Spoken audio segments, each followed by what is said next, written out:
继续来到花莲，受到暖冬的影响，花莲的蠓媒啊，今年提早来报道，环保局展开防蠓啊大作战来喷药啊。但是药啊若喷伤多，恐惊会造成抗药性甲破坏环境，也是爱靠民众清理杂草、清除甲积水的容器，安尼才是根本之道。 穿全新的隔离衫来喷药剂，花莲有名的观光景点双红白馆特别请环保局来帮忙，因为袂少游客店家拢种起来。有红肿的吼。若是游客记者来到现场，马去乌米啊店家，真恐怖。就恐怖。这种乌米啊，其实不是蠓啊，伊正式名称台湾甲蠓。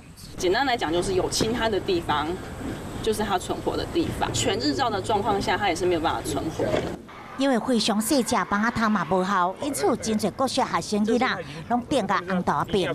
有些孩子的皮肤敏感的啊，底下都是那个红豆冰。今年拢伫咧梅雨季节过了后，才会出现因今年提早报道。